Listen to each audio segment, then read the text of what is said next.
pour la première fois, nous venons non pas à l'anniversaire de l'incendie, mais au pré-anniversaire d'une rouverture.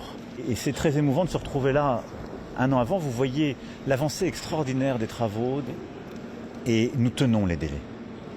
Et c'est une formidable image d'espérance et d'une France qui sait rebâtir. Une France qui sait rebâtir, dit le président Macron. C'était vendredi dernier, le 8 décembre. Il est allé à la cathédrale Notre-Dame de Paris, notamment, donc à un an de la rouverture, mais aussi pour lancer une opération d'un concours pour créer des vitraux du siècle, des vitraux plutôt modernes. Et la cathédrale a été partiellement détruite, mais regardez ces images absolument frémissant. C'était le 15 avril 2019. On a recueilli près de 900 millions d'euros pour sa reconstruction. Mais quel défi! On parle du chantier du siècle. D'ailleurs, il y aura un reportage en plusieurs épisodes sur nos ondes. Le premier épisode est ce soir. Alors, j'accueille l'architecte, écoutez, responsable de l'exécution des travaux de restauration et de conservation de la cathédrale. C'est le titre au ministère de la Culture de France. Il est de passage à Montréal, pas pour rien. Sa firme Patriarche est aussi installée au Québec, comme dans plusieurs pays en Europe. Jean-Louis Patriarche, bonsoir, bienvenue. C'est un plaisir de vous recevoir. Bonsoir, Marie. Mais quel défi que d'être l'architecte de l'exécution des travaux. On doit se demander par où on commence, mais quel est le principal défi pour vous? Déjà, les architectes en charge de la reconstruction sont vraiment les architectes des monuments historiques. Philippe Villeneuve, que vous avez vu souvent sur les écrans, Rémi Fromont et puis Pascal Prunet.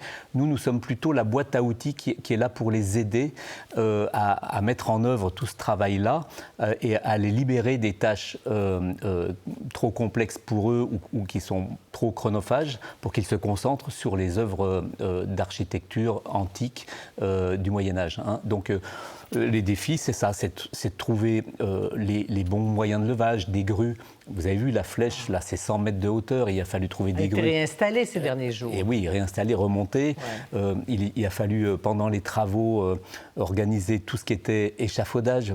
L'échafaudage, c'est plus les échafaudages de Viollet-le-Duc, ce sont des échafaudages qui sont des vraies œuvres d'art. Ça y est, maintenant on a libéré d'ailleurs l'intérieur de la cathédrale, mais l'extérieur est encore très chargé. Et puis c'est l'organisation du chantier avec toutes ses composantes, les ouvriers à nourrir, les palissades, les bungalows, le circuit des personnes. Voilà, c'est une petite ville qui s'agite avec plus de 450 personnes tout le temps sur le chantier. Et dont des artisans? Des artisans, des artistes, j'allais dire. Moi, des métiers que je connaissais, mais je n'avais jamais touché de si près les tailleurs de pierre, regarder leurs gestes, la façon dont ils regardent ça avec les yeux qui brillent. Et c'est magnifique de voir tout cet enthousiasme qu'il y a pour tous les éléments qui constituent la nouvelle cathédrale. C'est vraiment une nouvelle cathédrale qui a traversé tellement de siècles et qu'on va redécouvrir dans un an. Pour moi, c'est une nouvelle cathédrale parce qu'elle est reconstruite à l'identique. C'était la volonté de l'architecte des bâtiments de France, Philippe Villeneuve, des monuments historiques, pardon, Philippe Villeneuve. Mais c'est une nouvelle parce qu'elle n'a jamais été comme ça.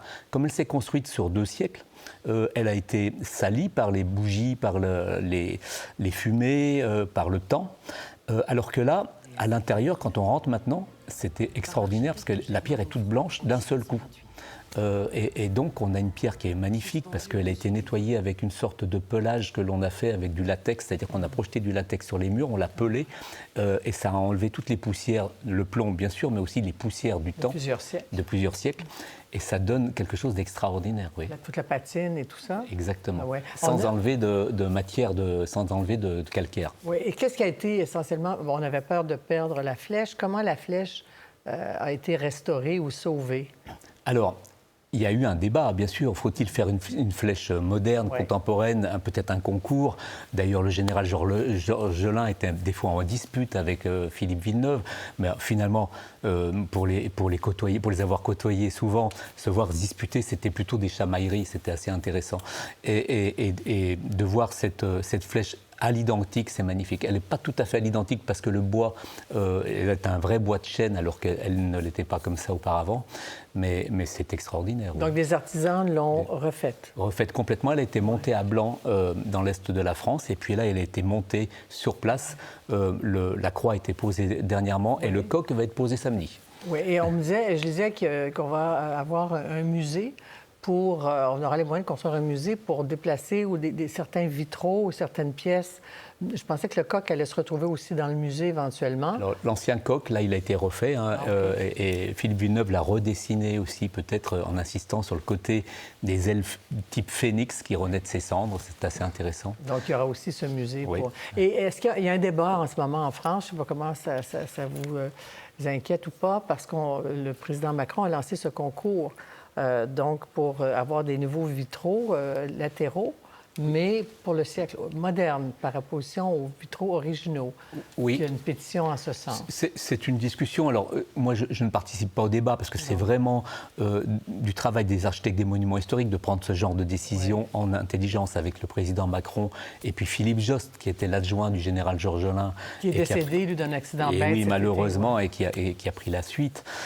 Mais ce ne serait pas idiot, de mon point de vue, hein, puisque des vitraux, de toute façon, ont une durée de vie limitée. Le plomb ne peut pas tenir très longtemps. On a besoin de les restaurer assez fréquemment.